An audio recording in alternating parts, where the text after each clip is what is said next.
What's going on, everybody? Welcome to another new episode of Sports Bets, but mostly chaos. I'm Craig.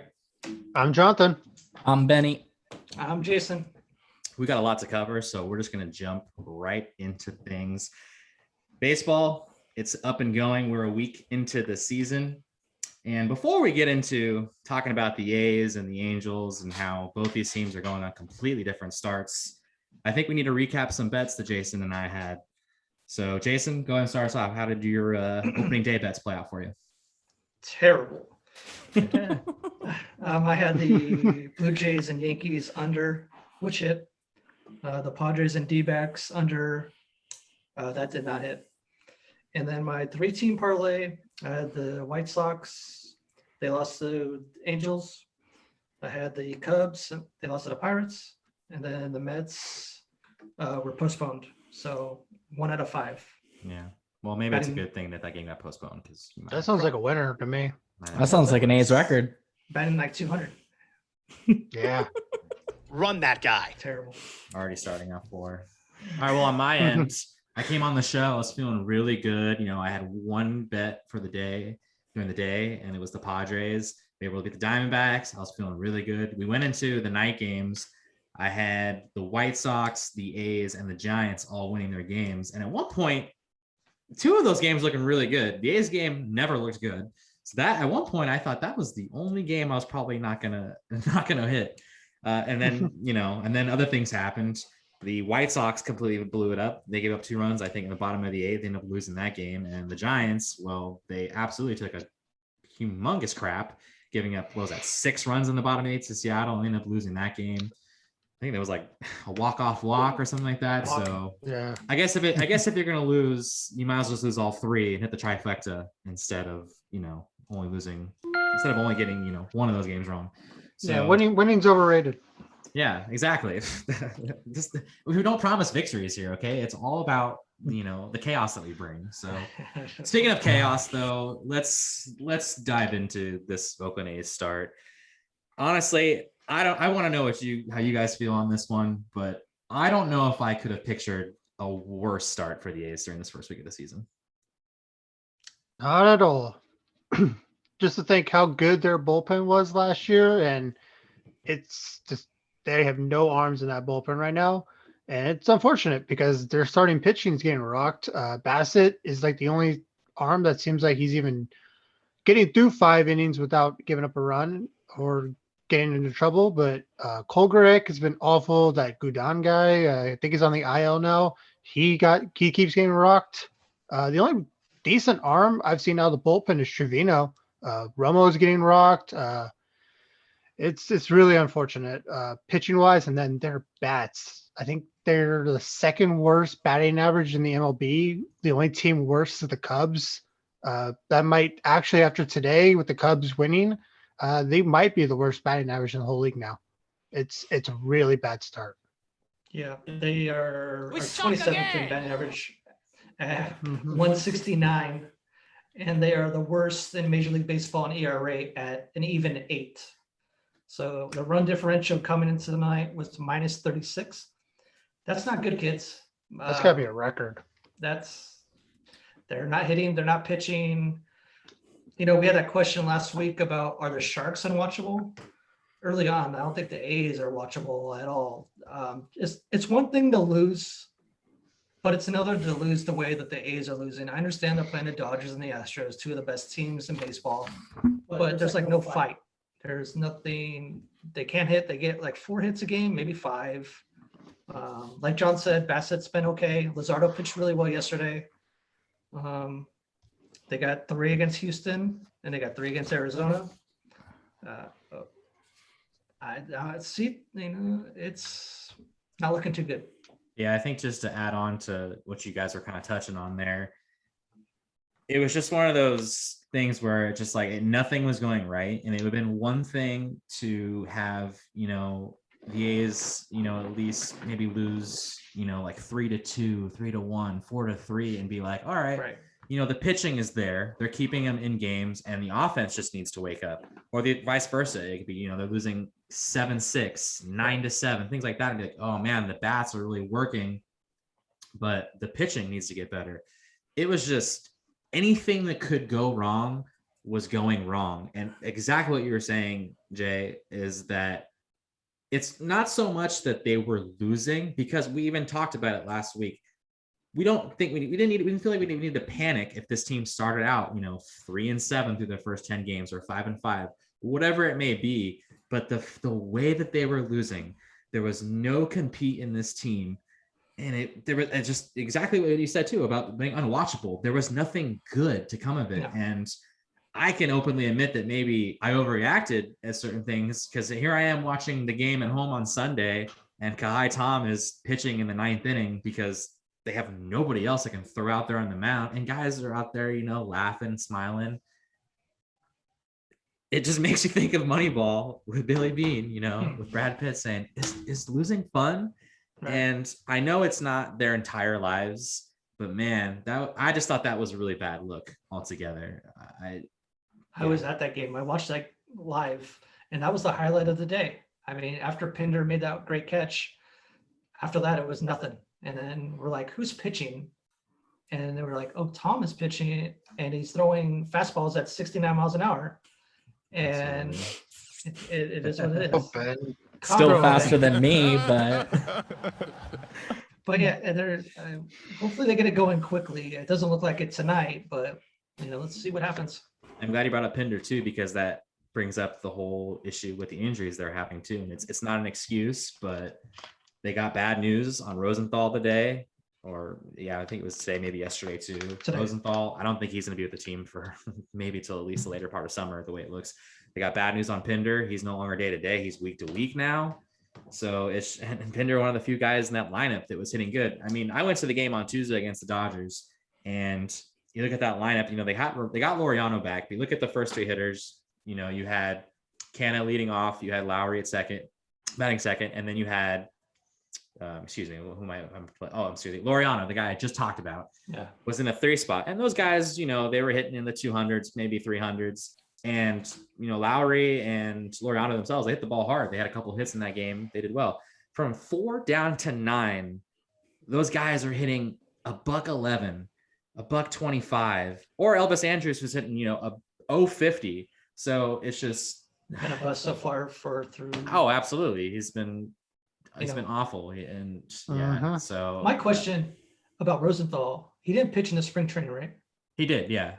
Oh, he did. Mm-hmm. I think he might have pitched even possibly maybe one of those last 2 exhibition games against the Giants. I think he might have pitched in one of those.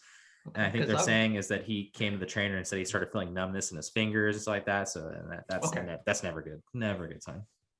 Yeah, and then what did I say when it came to Puck during our first podcast? Just stay healthy, and what happens? He's pitched one game against the Dodgers, and he's on the IL.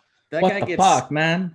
That guy gets injured more than Peter Griffin did with those new stairs he had in Family Guy. So it's injured way easier than that. So, and tonight it's definitely not any better. I think it was 5-0 the last I looked. And it's just ugly. But hey, you know what? Let's turn our frowns upside down.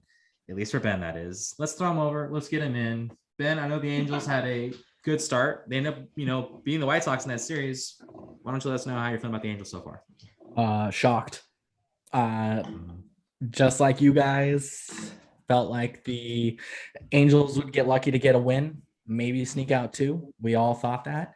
And surprisingly enough, I really thought that Heaney was going to be the guy to get the win. He was the one guy to get the loss against the White Sox. How that works. Yep. Fade the soup, I guess. Benny special. And so they ended up winning 3 out of 4 games against the White Sox. Bundy pitched pretty well. What was it? Cobb didn't do too bad himself. I really was a little concerned about him, but he played pretty well.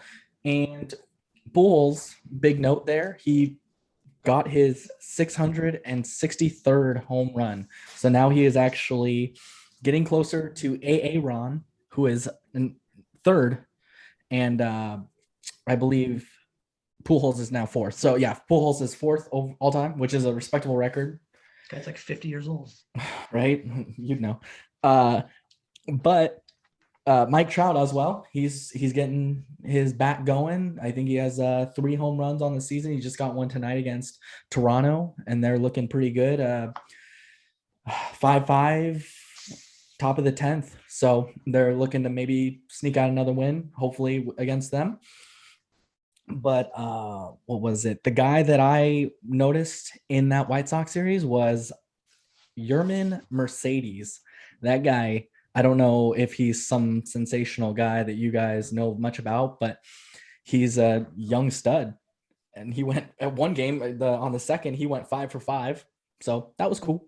Needless to say, they won that game. But but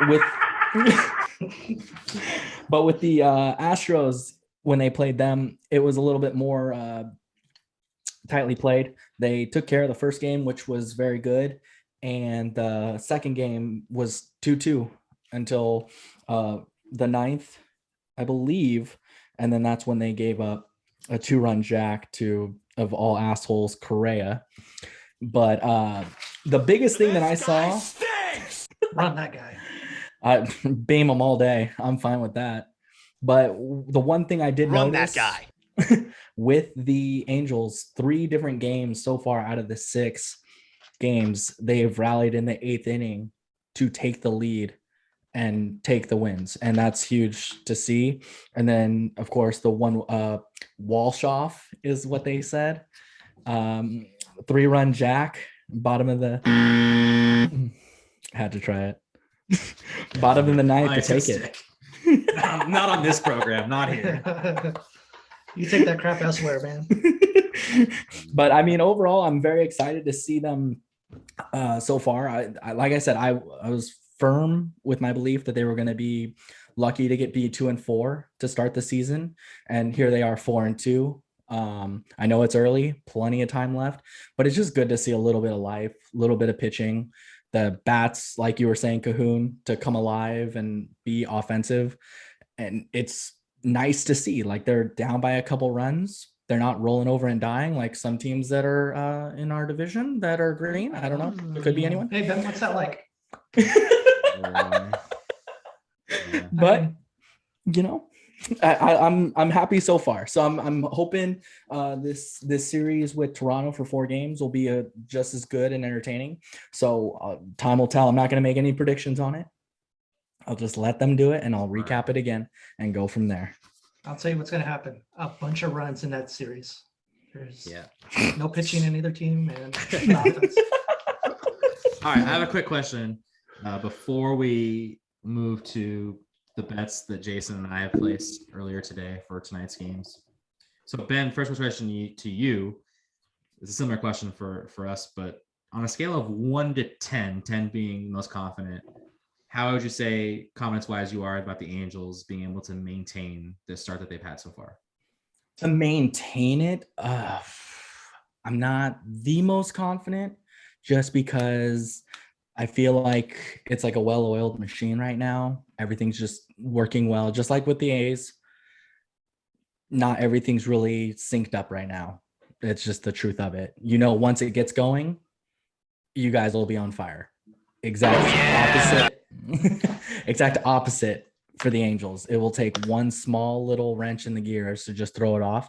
And I think it will be good for now. But again, I think they're going to be, in the end, battling for that final playoff spot. I don't think they're going to just coast in. Not this year. It's really great content, but I think you may have left out the number on the scale that I asked you to do there. 3.5. 3.5. And back to us now. Okay, so John and Jason, really quickly. I guess the question would be, on a worry scale, how worried are you? 1 to 10, 10 being like you are shaking right now about the A start. It's a 10. Like, Wow. we have nothing. There's no pitching. There's no relief. There's no bullpen. There's no hitting. There's nothing but injuries. I have no idea what Melvin's doing coaching wise. It's fire dumpster right now to start the season, and something needs to change real quick, or they're gonna be the worst team in baseball. All right, Jason, how do you feel? All right, let's pull John off the ledge a little bit. A little bit, yeah. I'm with you. I'll say a 4. I think the teams that they've been playing, they're notoriously slow starters. Once July and August come around, they seem to get on fire.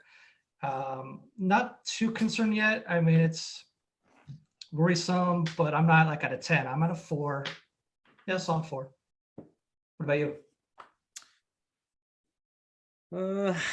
I think I'm more closer to you than I am on John's level.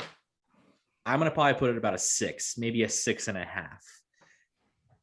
And Over-under. a lot of it has to do with just the fact that just the way they lost, the way that they looked. You know, it'd be one thing because they are notorious slow starters, and they went up against the Astros, and I think we made our predictions for baseball.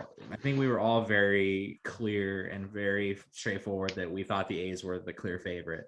And I don't think it was meant to throw shade at the Astros. I think we all know that they are still a tough team. And I think we mentioned that it's going to be between the A's and the Astros probably. Maybe the Angels are in that mix now too. I don't know. It's very early to really say it, but I don't think we were at any point trying to discredit the Astros for not being a good team, because they are a good team, and we all know how the Dodgers are. We all know how great they are. They just won the World Series last year. They are a solid team. But what did John say? David Price is like the mop-up role for this team. Like, that's insane. They are a solid team. So, I think, I'm not going to play it small, but at the same time, you have to look at the fact that who they just played and who they're playing right now. They're playing against top teams. So I would say probably about 6.5, but I guess wait till see what they do against the Diamondbacks before I do it at 10. It makes sense, but he's at a 9.5. There we go. Is that better? That's better. By the way, speaking of the Dodgers, do you want to transition over to Trevor Bauer? Well, actually, take it away. You know what? Let's go ahead. Why don't you lead into Trevor Bauer, since you're the one who broke the news to me? Oh, so Trevor Bauer against the A's, he had multiple baseballs taken out of play, and they're being looked over by the MLB. And if he's found to have what's Tampered. the correct word? But temper with the baseballs, he could face a PED because he enhanced the baseballs, and it could be a minimum of 80 games if he's caught tinkering with the baseballs. And it's pretty nuts to think, because I mean, it's not like he took any performance enhancing drugs, but evidently that is under the MLB rules that is considered PED. It's kind of crazy to think. Just goes to show that if you steal signs, you get no suspensions. But if you doctor a baseball, you get 80 games. Nice. Yeah, that's nuts. But speaking of suspensions, though, another suspension that happened in baseball was Nick Castellanos. Now, if you saw what happened, he got hit by a pitch in the opening series against the Cardinals. He kind of didn't like it, kind of said some words to the pitcher. He eventually came around and scored. And on I think was it a pass ball, a wild pitch maybe that happened? Because the pitcher was coming to home plate to cover. He was, and basically he scores, he gets up, he flexes on him, and dugout's clear. Dugouts are wrapped. One thing that was pointed out was that Castellanos, during the whole time during this whole thing, he had his arms behind his back. He wasn't doing anything like that. He still got 2 games. Now, I'm curious. Because you go to the point of the Astros, none of the players being suspended. Do you think the Castellanos suspension was just absolutely bogus, or it's bogus? Yeah, it's bogus. All the dude did was just flex. Like, you hit me, I didn't like it. Hey, I'm gonna flex on you. I scored. What are you gonna do? And then they got their feelings hurt, and the bench is cleared, and it's probably because because his flexing caused the benches to clear, and we're still in COVID. I'm going to be new 2 games because you're the reason why the bench is cleared. It's so dumb. That's real soft. That's just straight up soft stuff right there. And you gotta kind of just suck it up. you're a professional athlete, man. Like someone flexed on you, who cares? Like guys bat flip and throw the bat like 50 feet in the air and like no one cares. Like that's I'm here fine, for it. right? It's like it gives a little action and thrill to a sport that is kind of slower pace for the times. And Show, you know, it that's shows fine. personality. It kind of seemed to me too. I don't know if the pitcher, which unfortunately I can't remember his name, but I don't think I think it was Wainwright. No, I don't think it was Wainwright. No. It was a young kid. Wainwright? It was a younger kid, and I don't think he really got like took it too much as the rest of the team did. I know Yadier Molina, I think, was maybe the first guy that got into Castellanos' face. I don't think the pitcher really was. I think he just looked up like, what? Like I think he was just more shocked than more than anything. So I don't know if he necessarily took it maybe more to heart than the rest of the guys on the squad did, but yeah, it's probably someone else who just got his feelings hurt. I think the pitcher just kind of accepted what it was, whatever. No harm, no foul kind of thing. But then obviously his teammates came to back him up, which, shows like team morale, and whatever it is, to be together. And like you mess with one of us, you get all of us. But, I think at the end of the day, if this was 2 years ago or a year from now when COVID's handled, I think that, it won't be a suspension. It will just be maybe a fine, if at most. But again, I think due to the COVID protocols and stuff and how strict they're trying to make things, they kind of just had to do it to kind of maybe make an example out of him for future incidences like that. So more teams don't get that idea like, oh, I'm going to bench clear because that team did. And then next thing you know, the MLB's got 6 bench clearing games a week. And you're like, oh crap, like that's not good. That's quite a bit. Trying to make it exciting. Okay, come on now, roll with it. And then I think one other thing we wanted to touch on too was the ending to the Mets Marlins game today. Man, that is nuts. So the Mets already had tied the game up in the bottom of the ninth. They end up loading the bases, and Marlins pitcher throws a pitch. Michael Conforto leans in so much that this pitch was actually going to be strike 3. And I know that because the umpire was in the process of ringing Conforto up and then realized, oh, you know what? It hit him. Hit by pitch. The Mets walk it off. If you guys haven't seen the video with the Mets broadcasters, you got to watch it because even they're like unbelievable. Like you would have think they were the Marlins broadcasters because they were like almost upset that the game ended the way it did. I guess it kind of begs the question, like, should that be something that should be available for a replay? Because in my opinion, like the way it ended like that, like, that's an ugly way to end a game. I always thought that if a player leans into the baseball, that should be reviewable because that should be an automatic strike, or especially if it's going to be a strike, it should be a strike. Like, But like you're supposed to make what's the word? You're supposed to make an effort to get out of the way. To get away the pitch, and he did not lean into the pitch. pitch. The exact opposite in that game.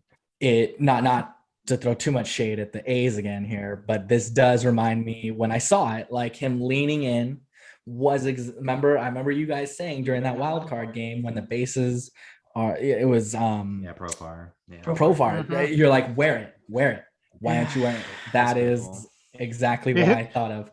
Because it's in the game, you can do it until MLB takes it out. Yeah. I mean, how dare you bring up such but you know what memory. though? Because you are just the worst type of person. But you know what? Mark my words. Mark this shit down. The league is going to look at this situation and use it. And they're going to be like, okay, now if it's going to be a hit by pitch play and it's like a certain rule behind, like if it's the game on the line or something, it's reviewable. Like they're going to make that change this year. I'm really glad that a lot of teams are taking up the Astros. What's it? The slogan this year? If you're not cheating, you're not trying. Mm-hmm. I'm here for it. Hey, I mean, it's entertaining. It's entertaining. I'm shocked the Astros don't come out to Eddie Guerrero every game. That would be great. All right. So before we transition to anywhere else, Jason and I had some MLB bets today, and I think most of them almost played out. I know my bets have played out, but Jason, why don't you go ahead and let us know how your bets have gone today? My baseball bets are pretty good. I had the White Sox over Kansas City. That hit. Toronto and Anaheim over 10 runs. And it looks like that's going to hit. They're tied at 5. It Somebody has to score Yeah, I'm saying 6. it has to hit. So it has to hit, right? Unless the game goes too long, but whatever. And then I had Houston over Oakland, and that looks pretty safe. Altuve hit a home run. Yeah, so 3 for 3. Of course. Ha! Shut up. I had 4 bets today and 3 for 4, not bad. I myself had a couple bets in that White Sox Royals game. I really thought with the White Sox making their home opener, I don't think they had the best road trip to start the season. I figured 4.5 runs, take the over. Individual team, they're going to hit over the 4.5 runs, which they did. They got 6. And I thought the easy bet was taking them to also beat the Royals, which they did. They shut them out. Lance Lynn locking that shit down. And then you go over to the Astros A's game. I thought about betting this game as a whole, but I was like, you should have. Maybe the A's will build off of yesterday's win. But I was like, you know what? Let's play it safe. And I also had a feeling that Cole Irvin, his first start, I thought he maybe was a little bit anxious. He came from having very little experience at the major league level. I think he only had, a few innings pitched with the Phillies. Not good. He had a great spring training, and here we were talking about how he was going to make the fifth starter in the rotation start of the year, and he got jumped up to the 3rd spot. I know there was the whole Frankie Montas injury that kind of put him there, but he got hit hard by the Astros. So I was pretty comfortable that the Astros were going to score the first run, which they did. The only bet I lost was taking a run to be scored in the first inning, which that didn't hit. But of course, Carlos Correa ends up hitting a home run to lead off the second inning. So that's pretty dang close. I would give myself 3.5 points. So that's not too bad. 3 out of 4. That's more of a reason to hate Correa, though. There's no half points. There's no half points in baseball. But... Also, just real quick, the Masters started today. I had 3 bets. I had Colin Morikawa at plus 3,000, Tony Finau at plus 3,300, and Sergio Garcia at plus 4,500. What that means is if you put a $100 bet down, you can win 3,000 if Colin Morikawa wins. Right now, currently he's plus 1, Tony Finau is plus 2, and Sergio Garcia is plus 4. And just to put in perspective, the leader is -7. So can we just say how dumb it is? Justin Rose has been awful. I mean, awful for like almost a year and a half. He's missed how many cuts, and he's leading with a -7 while everyone else is struggling to even get minus. Like, I think he's where the hell did this come from? Yeah. Oh, is this? Are you guys talking about that PGA thing right now? Is that what that is? You still don't know what it is. Calm down. I'm more frustrated about Kentley. I can't never pronounce his name correctly, but I had him. Let's not even try. Let's just move on to the next topic for today's discussion.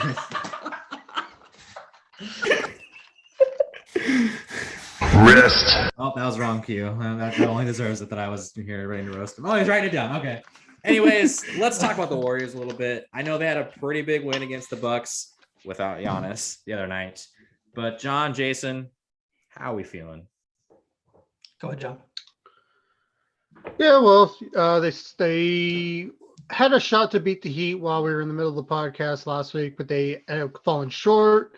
And then the next game they played off against the Raptors with no Curry, no Draymond, and no shot of winning. End up losing by 53. I think they were down by 30 at half. Like, can't do it. Yeah, a million. And then the next game was the frustrating one when they lost to the Hawks. Like, I think they lost by 6, close, 117-111. That's the game that you have to win. You're playing against a team that's sub 500 as well. Trae Young didn't have that good of a game, but Danilo Gallinari off the bench, 20 points, 25 points, one of the two. But he went off. And Clint Capella, 18 boards. Like, no one was stopping him. So that's the frustrating games. Those are the games like the Sharks. You got to beat the Coyotes, the Warriors. You got to beat those teams, the Hawks. And then they came back from 10, 15 down to beat the Bucks without Giannis. So you got to put a little asterisk next to it, just like you put an asterisk next to anything the Astros do. But they held on one by one, and Curry. 40 points. Curry every day just drops 30 plus in his sleep. It's always fun to watch. But Yeah. are they gonna get to Memphis? I don't know, but it's gonna be a fun little last ride. Yeah, they like you said, Curry rolls out of bed and scores 30, like no problem. And that's gotta be frustrating, especially with the Hawks game. You gotta win that game. I was texting you guys in the group chat about the Bucks game. I was like, they're gonna lose without playing Giannis. This is disgusting. Is Curry's going off and he has no help. And then they won, so give them credit for that. Wiseman had a pretty good first half, double right away. So hopefully that continues to grow. The week ahead, they got the Wizards at home, the Rockets at home, the Nuggets at home, and then they're at the Thunder. They better go 3-1 at least. I mean, mark the tape. They better beat the Wizards. They better beat the Rockets, and they better beat the Thunder. That's how you get in trouble when you mark the tape. That's how 2-2. Yeah. 2-2, calling it. 2-2. So get out. I don't I know think what so, you're Tim. This is my house. The I Rockets. know. You still get out. Yeah, the Rockets are the Rockets. Besides maybe the Wolves are the worst team in the NBA, so that should be an easy win. And the Thunder trying to lose. The Thunder have nothing but injuries. SGA's, I don't know how much longer he's gonna be gone. Al Horford's out because he's old. Like literally, that's what they put on the injury report. Why he's not playing? Because he's old. Craig, Like, that's what I get to look forward to for softball, huh? I'm out because I'm old. Yeah. So right there, those are 2 wins. And they should beat the Wizards. You always got nervous whenever Westbrook and Bradley Beal are playing because they can just drop 50 any night. But it should be a win. So those should be 3 wins right there. And then I want winners. I do. Mm-hmm. And then obviously we got the Nuggets, which they always play the Nuggets well. We'll see how they do against Joker. We'll see if Jamal Murray's playing. That's your MVP right there. Dude, he's slowed down a lot. You don't say. Interesting. Yeah, a lot of times happen. A lot of times pass between our first podcast. Another person has been slowing down. You know what time it is? It's Dame time. No, actually, no, it's not. It's CJ time. Nah. Yeah, CJ and what's the Norman Powell. Okay. I watched that Blazers Clippers game, and Dame was nowhere to be found. Patrick Beverly shut his butt down. Getting back to the Warriors really quick. They're in 10th place, 2 games up on the 11th spot. So they're in the playing game. It's not even close. Yeah. Part of me is like, I don't even want to do the playing game. I'd rather get a chance at a lottery draft pick. Can't do it. Draft. Don't they have to be the 9 seed for the playing? Because of the 9 and the 8 play? No, 9 and 10 play, and then 7 and 8 play. And then they Oh. Okay. So, but if they don't make the play in, then they get the lottery, and they may have 2 draft picks, high draft picks. So yeah, I'd rather have that personally. As long as the Wolves don't get a top 3. If they get a top 3, then it goes to next year. Yep. All right. And you guys have any NBA bets you want to throw down? No, not for this week. Nada? Okay. Well, I guess on that note, we got a little bit of football you want to get to. I know there's a lot of rumors going around about the Niners are going to do with that number 3 pick. Anything else that's going on that we should? Super Bowl. Huh? No. Don't. What? How about no? How about no?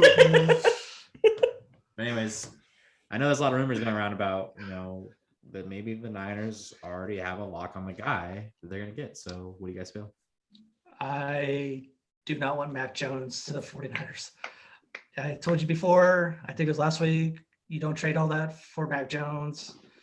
I find it funny that the Niners organization up until this point has been pretty leak-free. No rumors coming out of the building. When Buckner was traded, nobody knew about it. When they traded for Jimmy G, nobody knew about it. It was kind of surprised. Then all of a sudden they trade for the number 3 pick, and everybody seems to know what the Niners are doing. I don't think it's Mac Jones, no matter all these internet people are telling, Adam Schefter's, all these guys. I hope it's Trey Lance or Justin Fields, but And more to come in a couple weeks. The NFL draft's only 3 weeks from today. So if we record 3 weeks from today, the draft is going to be going on. And then you could see me lose my mind when they draft Mac Jones. Oh yeah. It feels kind of fishy because it's like you said, the Niners don't leak stuff. They don't. And I feel like this might be, if this is a smokescreen, it's one of the best smokescreens ever because everyone's like, oh, it's Mac Jones.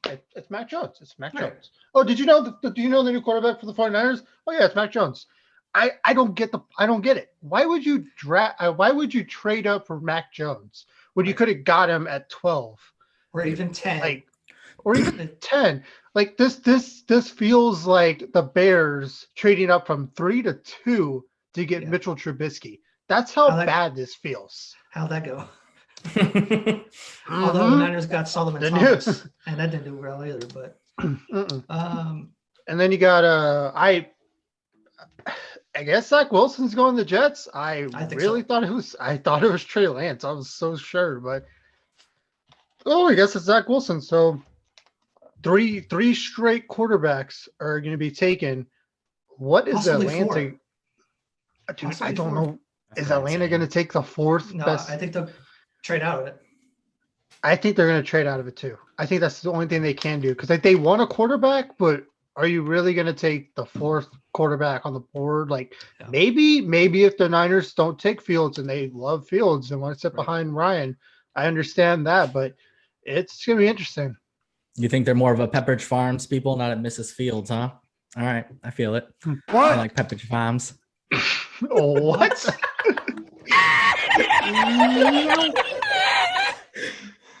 I crack myself up. Clearly, we know all about it. Again, you can leave. Yeah. Run that guy. Just something to bring up real quick that everyone's talking about. I understand it, but I also don't understand it. But yes, like I'm saying, I'm wearing the Cowboys shirt today because all the rumors right now, the Cowboys are going to trade up, not sure where, and take Kyle Pitts. And it's going to be kind of crazy if they do that because once again, they're going to take flash over what they need. They're going to take like last year, they took CeeDee Lamb, even though they didn't need a wide receiver, they needed a fit defense. And it looks like this year, they're going to I can't see that, Ben. You got to use a marker. Why would you use a highlighter? That's all I had. Terrible. What a loser. Oh, you are just the worst type of person. I do want to actually get to something really quickly. Something about the NFL. So last week on the show, we were talking about Sam Darnold a little bit, about where he might go. And John claims to have had predicted correctly that Sam Darnold was going to go to Carolina. Now I'm gonna play the tape for you, and I would like you guys to decide whether or not this is more of a prediction or more of just sort of kind of informing us of what the rumors are. So let's just take a listen, and you guys can decide from there. Seems like it's all but confirmed because I feel like they're going to be moving Darnold, the Jets, to Carolina. That seems to be like what all the chatter is going right now. So that to me doesn't seem like mostly a prediction, more of just like hey, this is what I read, and there you go. So I don't know. Discuss it. Would you guys say it's more of that, or would you decide with John that it's a prediction? I would have to, hearing that, have to 100% agree. Yeah, that was just him reading some articles and just re-scripting what he read. So, Sean or Jason, how do you feel? Yeah, I agree. I didn't hear I think before that he's going to get traded to the Carolina. He just said, I've been reading our rumors. If he said, I think he's going to go to Carolina, then that's a prediction. Mm-hmm. And a spoiler. Hold on. Craig, can you replay that again one more time? Unfortunately, I don't have the ability to replay it, but because I'm pretty sure I said. Okay, sure. Seems like it's all but confirmed because I feel like they're going to be moving Donald the Jets to Carolina. Mm-hmm. That seems to be like what all the chatter is going right now. Okay, yeah. So I said, he had a tingle in his balls. That's what it was. You know what you could do, John? You could say because Dame Lillard didn't play that one Friday, then maybe that's what led you to say that. So You could just say you had a feeling in your right testicle too. That's fine. Yep. No. Run that guy. All right, we have to transition to some NHL. After all this, can you believe hockey's still going on? I can. And I know that I'm dishing out and I'm saying some cruel things to John maybe, but it's only fair that something gets brought up. So let's just roll the tape on this one. I haven't said it yet, but I just want to make this really clear. As well as Martin Jones has been playing as of late, I want to make this very abundantly clear. Mark the tape, whatever you want to do. Martin Jones will not post another shutout as long as he's a Shark. He's not going to get another one. I mean, he's getting so close. He gets like the third period, then he gives up a goal, which whether or not it's his fault or not, I'm just making it clear. He's never going to get a shutout again as long as he's in black and teal. That's for sure. I say he's an idiot. So with that being said, dearly beloveds, we are gathered here today to lay to rest my hot take on the 1st of April of the year 2021. It was no April Fool's joke, sadly, but I pulled from my wallet and purchased 3 shots for the table in an attempt to wash down the hot garbage that spewed from my inner soul. But I have no regrets, as the way I live life, as my prediction clearly motivated Jones to the promised land. And now, my abundantly clear prediction may finally Rest in peace. I'm not gonna lie, I almost enjoy that so much. I honestly think I should just throw out hot garbage out of my mouth predictions every week because that was fun. Pause. I was loving it. I'm glad. Oh man, you were so giddy at the bar. It was hilarious. Yeah, let's not get into discussions of how. All right, but anyways, now that that's out of the way, now that we've cleared that up, let's just go. We had some other bets going on, ones that were actually bets and not just hot takes. But before we get to mine, let's just go to Ben. Ben, let us all know how you played out last weekend. As everyone thought, pretty shitty. Friday looked pretty solid, going 3-0. Just had a good feeling, and that's when it went downhill. Saturday went 1 for 2, unfortunately, and then Sunday went 0 for 2, with 1 game being postponed due to COVID, and 2 just being flat out awful. I mean, who knew the Red Wings knew how to play hockey this year? Not me. So right now, I'm currently at 8-14 overall with my picks, 8 wins and 14 losses. So I'm hoping to turn that. It's a long season. It's a long season. But you're gonna have different definitions of long season. But real quickly, just a quick update. The Angels have taken the lead at the top of the 11th, so it is 6-5. So Jason has hit on his bet now. So that is good. But just going back to hockey, yes, I'm hoping that this week, a little later in the segment, when I talk about my 3 picks for Friday, Saturday, Sunday, I think they'll be a lot better. Well, even though my hot take was absolutely pitiful, let's get to the 2 bets I made. Because those babies cashed out, all right? The only thing I'm addicted to right now is winning. All right, so we took the Kings. I'm sorry, we didn't take the Kings. We took the Sharks plus 1.5, okay? They not only covered, they shut them guys down, which I knew was going to happen. But anyways, they won that. Was that the shutout? Yeah, it was a shutout. And then we also took the under, which was like 5.5. That thing hit. No problem. Here comes the money. We are rolling it in. All right, 2-0, baby. I can't. You will never find anyone who is more excited. Can't be stopped. And there goes the copyright. And it's nice doing you guys. Killing it, but all right. Well, let's get into a little bit of what the Sharks did. So their most latest game, they dropped to the Ducks 5-1 the other night. They now are at 17-4. That's 38 points. They now sit behind Arizona 5 points out of that last playoff spot. They do have 2 games in hand. I know Arizona did lose. They let one slide to the Kings last night. So I guess my question would be, are the Sharks really in a position to really make a push for this last playoff spot? Damn right. No one asked you. Oh. Go ahead, Cohooney. Unfortunately, they are in a position because they are let's see, they're 5 points out. I'm not sure how the Yotes have done lately. But I know they have one game in hand. So realistically, they're 3 points out and two games in hand. Okay. 2 games in after last hand, night. 5 points out behind Phoenix. So realistically, they're 1 Phoenix doesn't point back. exist anymore. Yes. Well, not realistically, because the Sharks have been very inconsistent. So So let's just say Why? yeah. 3 points. So realistically, they're 1 point out, which that means anything goes. It can be a wild last few weeks or month of the season. So yes, they do still have a shot for the playoffs. Do I want them to make the playoffs? No. Kind of similar with the Warriors. Is it worth making the playoffs if they're just going to get steamrolled by the better teams? Probably When not. you could probably try to win the lottery. I mean, shoot, last year the Rangers won the lottery of what, 2%? Why not the Sharks? Less than 2%. Yeah. Yeah, I take my chances with the lottery. They do have 2 games coming up with the Kings, I believe, on a back-to-back. Friday, Saturday. It's gonna be close all the way through, but don't they finish with like 4 games against Colorado?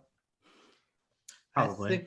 I think they do, and that they're not winning. That sounds like the recipe for 0, 0, 0, and 0. They may win one of those, especially if Colorado wants to get home ice against Vegas. They're going to keep playing. Let's go take my chances in the lottery. I kind of felt, they were kind of almost due for a dud in that game like that. I think it just really sucked that it was against the Ducks because that was a team that they've kind of, I don't know if I'd use the word dominate because I don't know if the Sharks are consistently outplay. Okay, we can go with that. So that was definitely a bummer, and it was kind of like but it was almost like it was almost that realization of like, because I feel like after they won those 2 games Friday, Saturday of last week, and it was the Sharks were kind of getting talked about again, like, here we go, no one saw us coming. But at the same time, the record is what it is because of how they've played against the Kings and how they've played against the Ducks combined. That's the reason why they are 500 essentially. We look at it. So, but I'm with you guys. Like, I'd almost lean more towards I'd want them to miss it and get a better pick because I said it last week. If they win the last 10 games of the season, they don't match up well against Vegas or Colorado, and it's going to be between those 2 teams who they would play because they're only fighting for the 4th spot. They're not going to get any higher than that, and they're not at that level with those 2 teams right now, and it sucks, but that's the truth. They're not at that level to compete with those guys. So. Something funny I saw. Did anyone look at the NHL Power Rankings this last week? No. So they have the Sharks ahead of the Blues, right? And all they wrote down for the Blues is congratulations, St. Louis. You're worse than one of the California teams. I couldn't stop laughing when I saw that. I was like, wow. Another thing that came up too, as I know that the trade deadline, I think that's coming up like Monday or Tuesday. I mean, it's right around the 12th. So yeah, I right think that's there. Monday. Tuesday. But is that Tuesday? No, it's Monday. It's Monday. Either way, it's one of those days. Yeah. It doesn't matter what date it is. But another thing, something that even Jason pointed out to me was, I guess there's a talk about whether LeBanc, he's available for the right price, which to me, that's kind of anybody. That's kind of the way it's worded, I think is kind of weird because let's face it, 95% of players, there is a price for everybody. So of course there's a price for LeBanc. Sure. I'm pretty sure everyone on the Sharks, there is a right price for every single one of those players on that team. So I think the way it's worded is kind of silly in a sense, but I don't know. I'm not really sure what the Sharks are going to do. I could see them getting rid of those smaller guys, maybe bottom 6 forwards. I really don't see them getting rid of anybody on that top 6 at this point because I feel like, they're at a point where probably Doug Wilson's saying, well, my guys they're right there. So I'm not going to, break it down because they still have a shot. So I don't see anything big happening. Maybe some small things. They're definitely, I don't think they're adding anybody on. I think that's a guarantee, but I guess if there's any bright side to the fact that they've been putting on this push is that maybe Patrick Marleau will break the record in a Sharks uniform. So I guess if there's one bright side of it, that would be one of them. So, but You never know. Maybe someone will be dumb enough to be like, "Hey guys, look at Martin Jones. He's actually doing good. Maybe we take a chance on him as a backup." Take a chance Fingers on crossed. me. Fingers crossed. No takers. Yeah, Anyways, exactly. we did talk about the Ducks Hey, a little bit. a man can hope, right? Yeah, I guess that. How about no? Anyways, we did talk about the Ducks a I little agree. bit. So Ben, obviously you must be feeling a lot better with the Ducks with the way that they pulled off that victory. So take it away. Yeah, no, I mean they somehow snuck that win out. I mean, well, not really snuck that win. They just dominated somehow. Which was good to see, especially after a loss to the Coyotes. 2 games in a row against the Yotes, they lost. One was in OT, so they got a point, but who cares at this point where they sit. With the win, though, against the Sharks, it was very surprising just because they didn't have Getzlaff or Raquel in the lineup, and Zegras had gotten sent down to the goals. So they were able to pull that off with a very non-true first line, and somehow they managed to play some of the best team hockey all year. Don't get me wrong, Gibson played like Gibson should have, what he's supposed to do. But overall, I really expected you guys to dominate. I figured it would be 5-1 the other way. But thankfully, you guys gifted us. So with that win, we miraculously are somehow in 3rd place in the league. Oh, I'm sorry. I had my standings upside down. We are 3rd from last. I apologize for that. So we are in 29th place. So we're looking pretty solid for that draft pick. We're just hoping that I'm hoping that they can stay inconsistent like this and just ride it out for one bad year, especially because it's a short season, and just get a good draft pick. They tend to draft really well.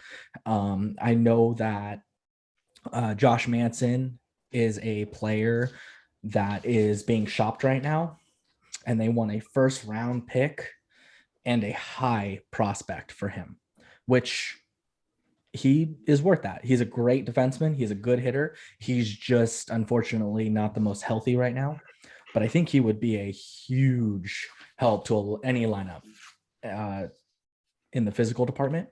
And I think that it would be a win-win for both teams for us to receive some more youth and give up a kind of an unhealthy player and grow from there.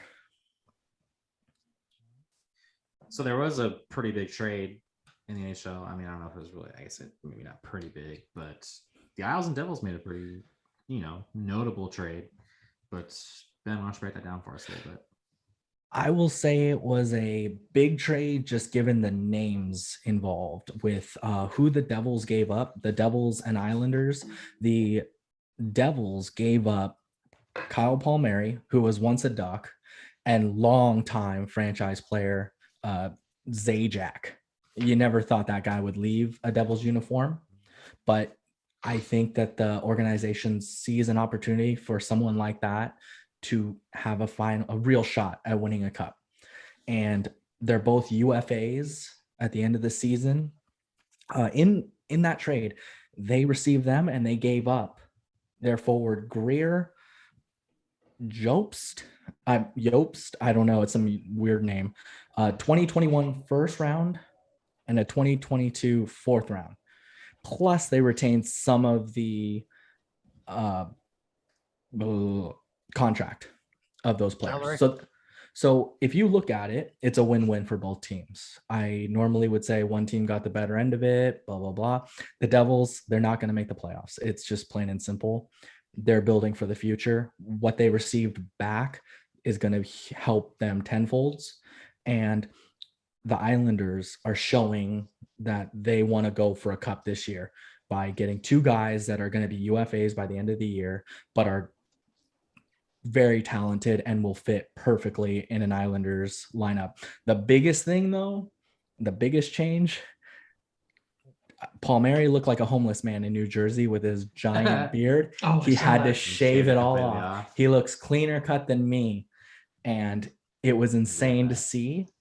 But it's a small price to pay to be on a contender. So I think he was more than happy to get rid of that hair. Now, do you think they re-sign either of them for next season, or do you think it's just a rental? I think they will try to re-sign Palmieri. I see Zajac maybe going back to the Devils. If things don't work out, he'll just go back to the Devils because he'll want to go. At least he got an opportunity. But I think they'll try to sign Palmieri, but I think he's just going to be too expensive for that. So I could see him testing the waters and seeing what he can get, because he's in for a big payday. He's a great player. He's a great player, and I was so disappointed when the Ducks lost him. Like I know the Islanders are going to be in the playoffs, and they should be contending. So they should have a top, a high back end first round pick. But I just thought it was kind of crazy that they're giving up a forward, a first, and a third for 2 rentals. Like usually you don't see first rounders for rentals, but yeah. But again, that's what shows both teams They're going for it. The Islanders want to go for it. The Devils know that, but they need to rebuild. They need to, and they need to take a lot from it. But the sugar on top was them retaining some of those salary. That was a huge thing. Just like if you guys were to get rid of Jones, they would have to save some. They would have to retain some of that for sure. Contract. So it is what it is. But I think both teams won on this, and I am curious to see where both of those rental players end up at the end of this season. I'm very curious because they're up for grabs. I think what I think is funny about it is think about the Islanders. They lost John Tavares to the Leafs a couple years ago. Yep. And they were expected to be garbage after that. They went further than the Leafs did. Yeah. They've gone further than the Leafs have so far. So it's kind of funny to think they lost like this, basically a franchise, player. And they have looked better ever since. So I don't know if that speaks about Tavares necessarily as a I think you see it in a lot of teams more often now, where those franchise name players gets moved and then all of a sudden that team blossoms because they're not so tied up with that one player financially. They're able to spread it around with players who are youthful, who want to get an opportunity. And that's what you want. You want to be you want players that are hungry, not players that are just like, I'm set. Doesn't matter where we end up. Plus the Islanders, I don't know if they still have the guys, but they had at least a couple of years ago, if not last year too, one of the best fourth lines probably you can find anywhere with the guys they had. They're I want to say Cal Clutterbuck was one of the 3 maybe. They've lost pieces over the last couple of years, but they've regained, if not better, players. Yeah. I think and especially with Palmieri and Zajac coming back. With Zajac especially, you're going to kind of get a little bit more of a leadership, whereas Palmieri is going to be more of that offensive sniper. He's going to be able to give you that. And they need that because they lost their captain, Anders Lee, with that terrible injury. You need that spark. You need someone to lead them. And I think Varlamov is playing some of the best hockey he's played in his career, which is great to see because there was a time there where he was riding the Pine Pony and you weren't even sure if he was going to stay in America to play hockey anymore. Now he's like the go-to guy. And seeing that team, I would love to see the Avalanche, the Islanders, the Knights to win the cup this year. One of those 3 teams. What? Can you just leave? Yeah, we were so on board, and then you just you have to ruin it. Yeah.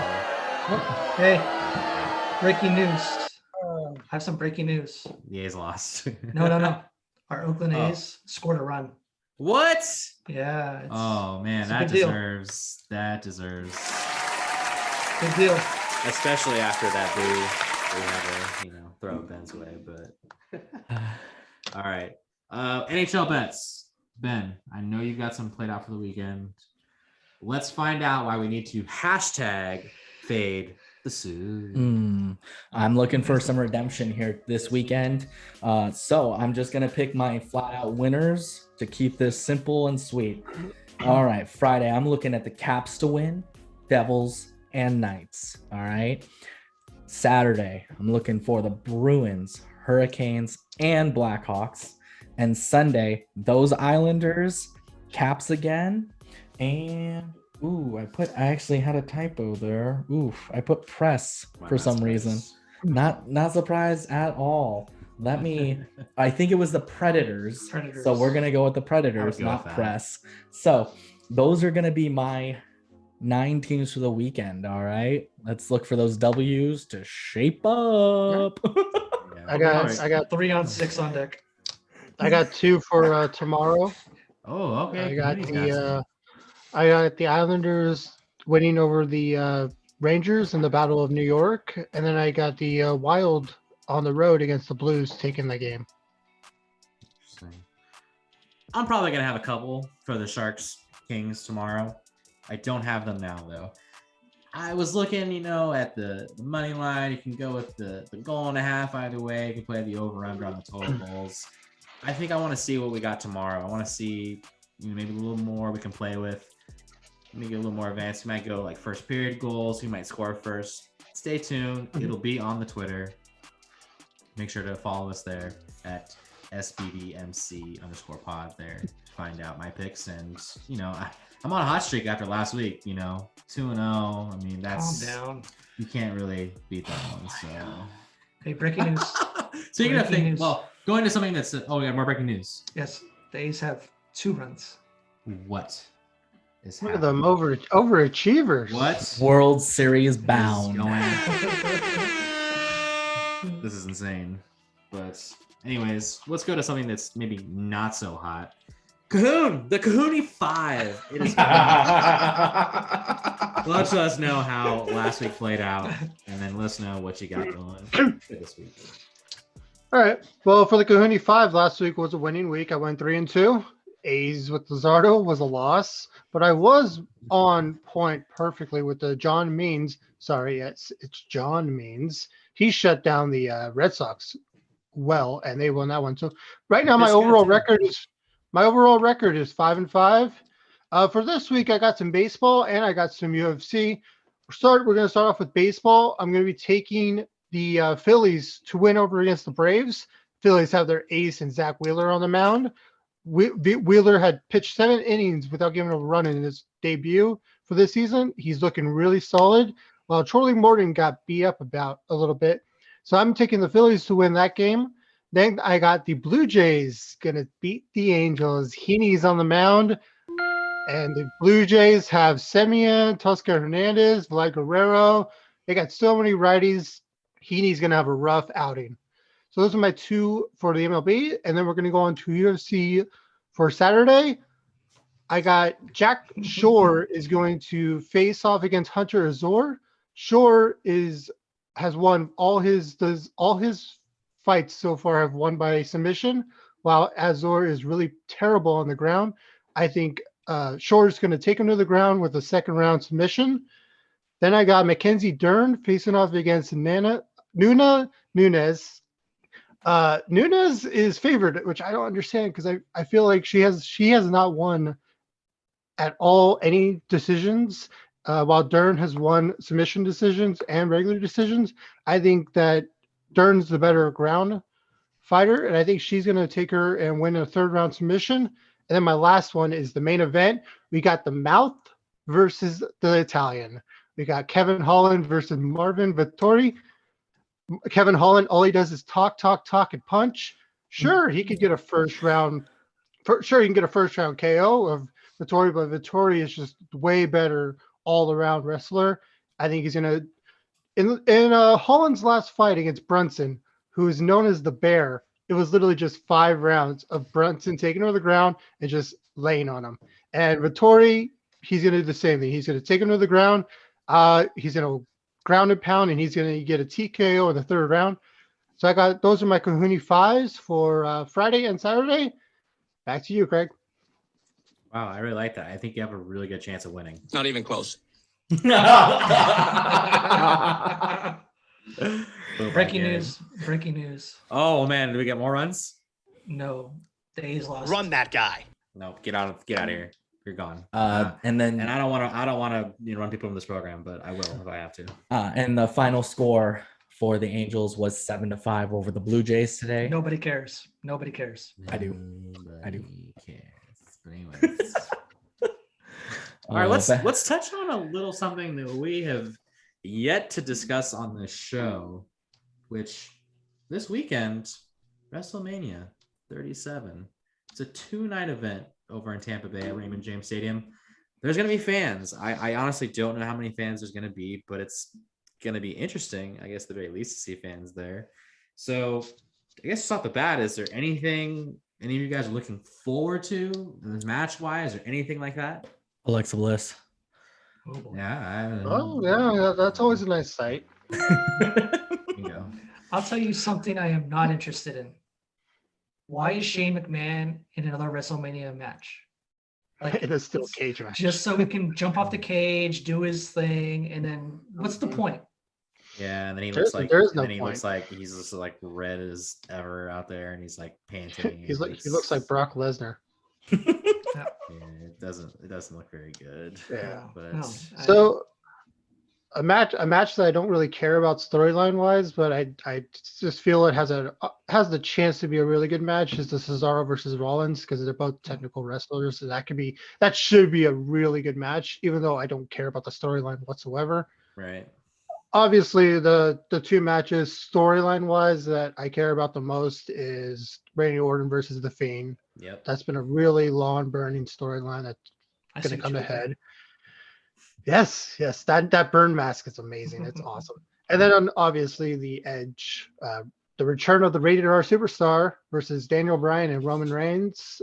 Should be interesting. I don't know who's going to win. I feel like it's not Reigns' time to lose his title, but it could go to Edge or it could go to Bryan. That's like the biggest toss up. Yeah, I think that's what I'm looking forward to most for sure is that match, because I think you can see a reason why any of those three guys could win that match. Right. You know, exactly what John said. Roman Reigns, he's been a great heel, and it kind of would make sense for him to not lose the title. At the same time, with that though, it's like if he doesn't lose it now, who is he going to lose it to?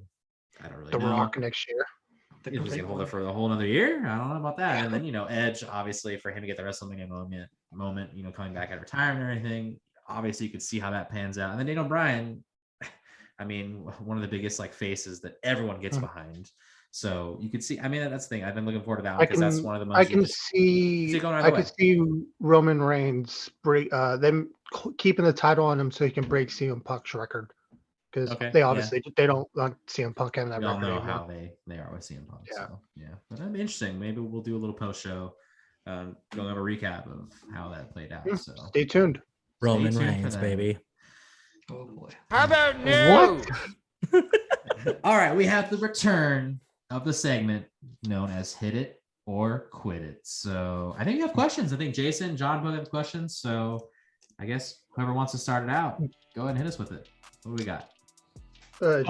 I'll start it. Hitting or quitting Steph Curry finishing his entire career in a Dubs jersey.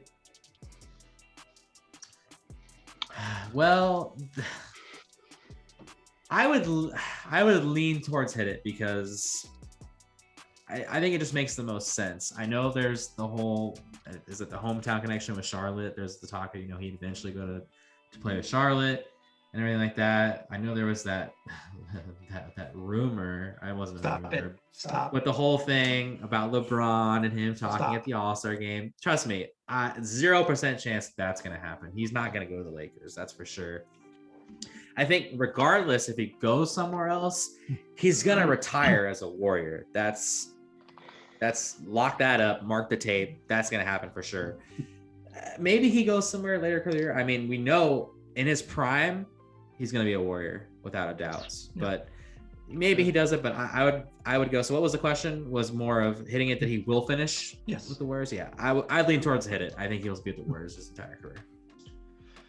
Yeah, I would have to agree. I'd have to Hit It. I don't see him leaving just because he's so involved with the community locally with Oakland. He's very he's just in love with the Bay Area. Like, as crazy as it is, he's just the face of the franchise, and he knows that. And he's in love with him too. So he's a good guy. I think he'll ultimately stay a Warrior the whole time. I'm gonna hit it for sure. Yeah, I'm hitting it as well. It's gonna be Dirk Nowitzki with the Mavs, Tony Parker with the Spurs.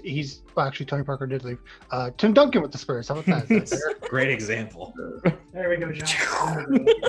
But yeah, Curry will never be in another uniform. I mean, you could argue, well, maybe he's going to take the Ray Allen approach, and he'll go finish his career somewhere on the bench and be a three and bench guy. But why not be a 3 and bench guy on the Warriors? I just can't see it. It's going to be Dirk and it's going to be Duncan. Dirk, he's going to start his career in the Warriors. He's going to end his career with the Warriors.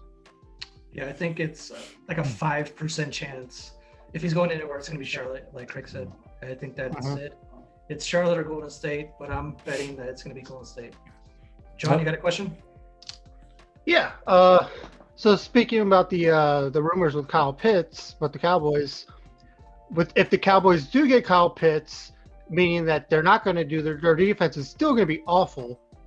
Hit it or quit it. Dak Prescott will lead the league in passing yards next year.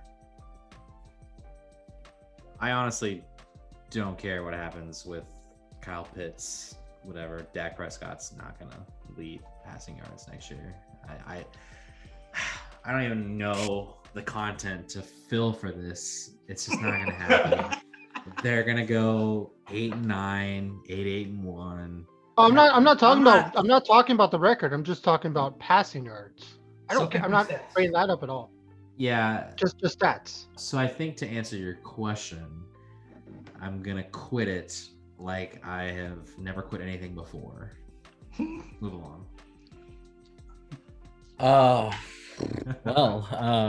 this is a gross question. Oh, that's nasty. I'm gonna have to quit it. I think he's always been overrated. Now he's definitely overpaid. I don't see him having the most. He's not gonna be the leading passing guy at all. I think he'll be in the top 3, but I don't think he'll be number 1. Yeah. I'm gonna quit it as well. I don't see it. I'm gonna take the field of everybody else to win more yards. Aaron Rodgers still throws the ball around a lot. Yeah, I'll take Aaron Rodgers over Dak Prescott. Okay. And John's like, I'm hitting it for sure. I am gonna hit it if they get Kyle Pitts. Okay. Who was leading the league in passing yards before his injury? It was Dak Prescott. Why? Because the defense was such shit trash.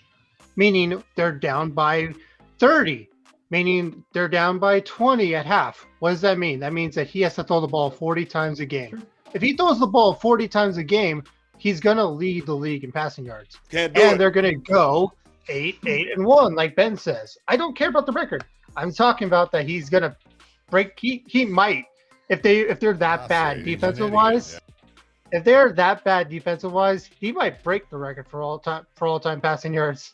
Okay, let's just pause. Pump the brakes before you go too far, sir. I'm feeling sick. I don't know. Right. We move on to the next. Can we move on to? I want to get this vomit taste out of my mouth here. Moving on, Jay. What's the next question? All right, quickly. This is more of a take, but hit it or quit it. I think the NHL needs to end shootouts and just go 3-on-3 until there's a winner. My take is 3-on-3 is more exciting. If you had 5 more minutes, if you make it 10 minutes, I think you're going to get a winner at that point. I don't find shootouts fun at all, so I'm going to quit it. Let's say. Look, I understand the purpose of the shootouts, but what I love about it is that there's no shootouts in the playoffs. You absolutely don't do that. And I think it's when the Olympics and everything like that, where they do have shootouts, I think that is a horrible way to end it. It is. As much as we had the great moment with TJ Oshie in the shootouts against Russia, that's an awful way. You don't want to see it go to a shootout with a skills competition. So I'm with you on the fact that 3-on-3 is exciting from the get-go. You are on the edge of your seat, yep. And it's like, oh man, and it's just like constant breakaways. Man, I think you might have persuaded me. I think if you go to maybe do like 5 minutes or like a 10-minute overtime, you know what? I'm hitting it too. Let's get rid of the shootouts because I like the idea you proposed. You extend it a little bit longer. You get it to maybe 10 minutes. Yeah, You're gonna get a winner. You're gonna get 3-on-3 is incredibly exciting. But the only problem is that if you go 10 minutes and you don't get it, then what do? I mean, you just kiss your sister. Maybe. Oh my God. You don't deserve to win. Either one of you. How about no? Yeah. But okay, so you know what? You persuaded me. I'm hitting it. Benny? I'm gonna say quit it. And just stop because you're just being silly.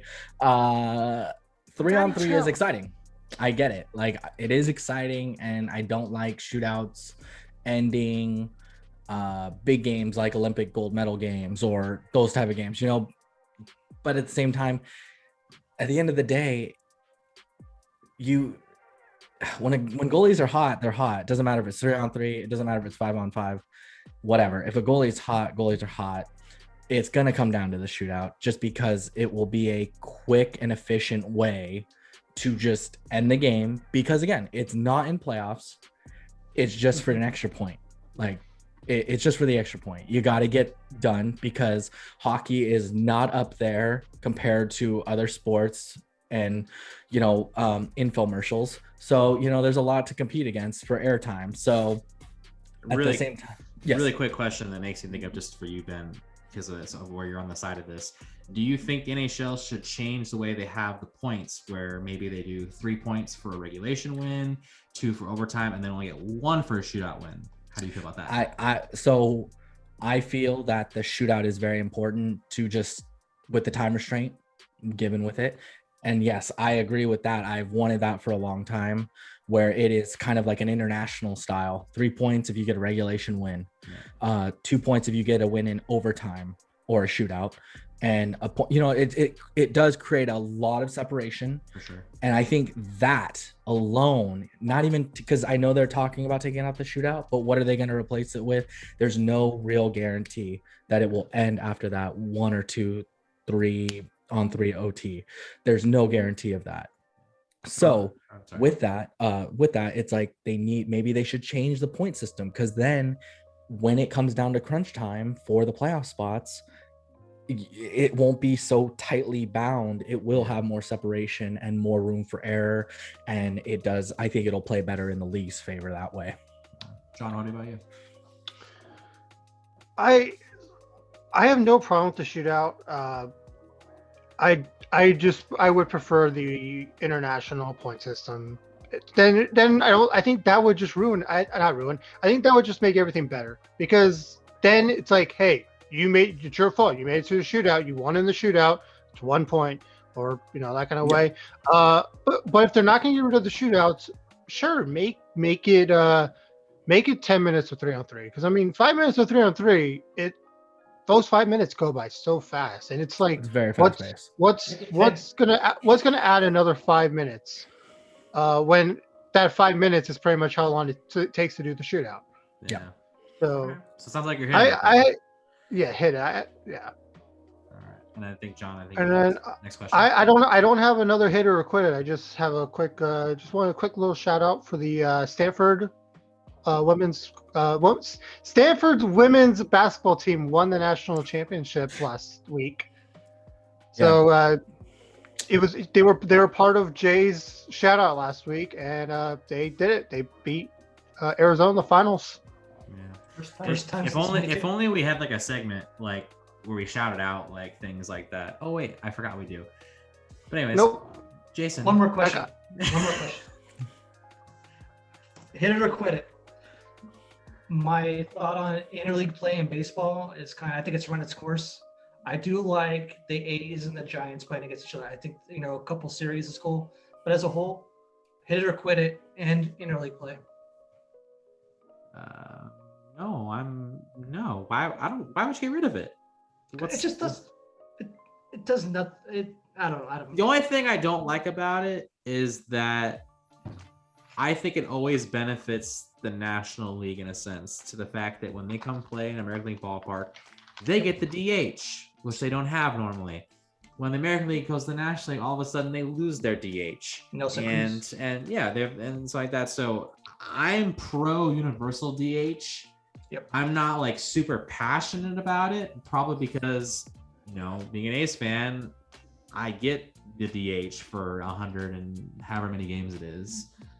But I'm pro universal DH, so I guess that would be my one issue with it. It was the fact that you lose DH in the National League ballpark. But no, I'm quitting that. I love interleague play. Why? I don't know why you want to get rid of it. Cahoon, go ahead and go ahead. Yeah, there's no reason to get rid of interleague play.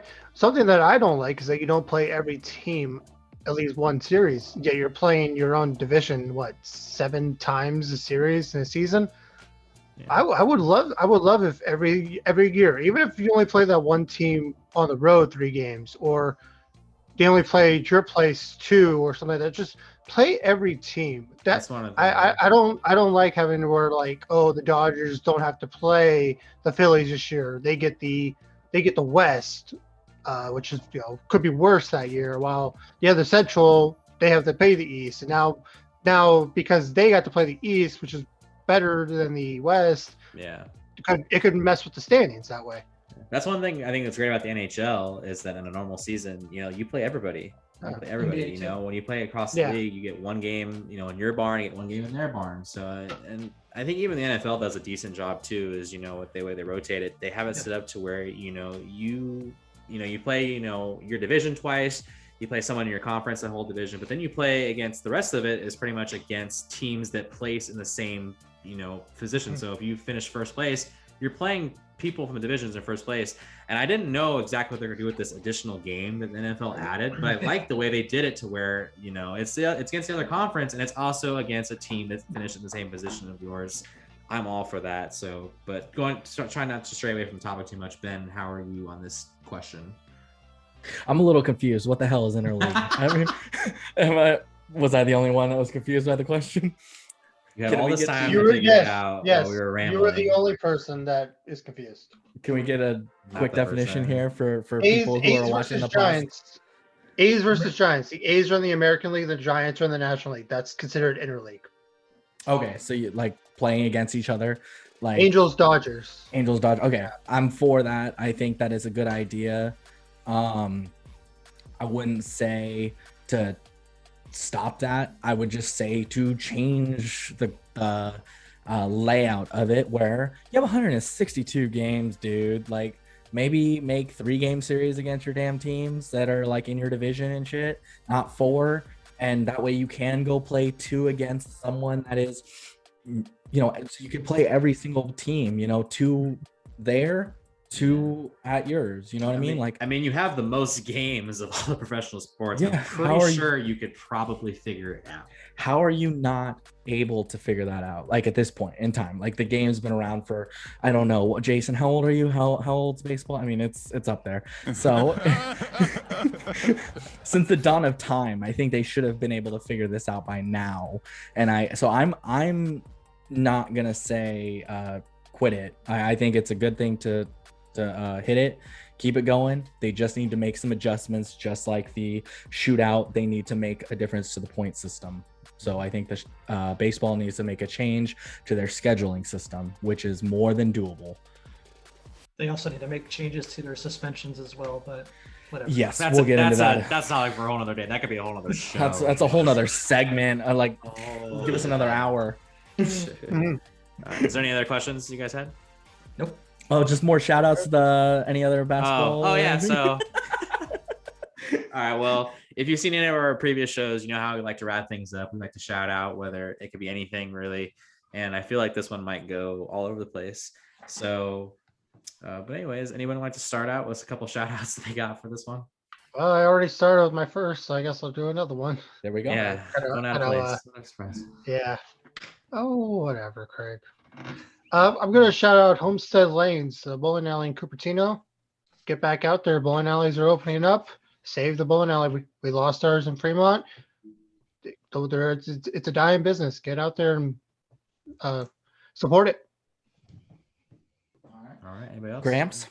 I'm going to shout out Sullivan's in Newark. One of our bars that we visit, especially when Craig buys us shots after he loses. I was gonna say hot they take. profited us from us pretty well on They Nice did. Last They Friday. did. Good bar, great food, good drinks. Get out there in Newark. Go visit O'Sullivan's.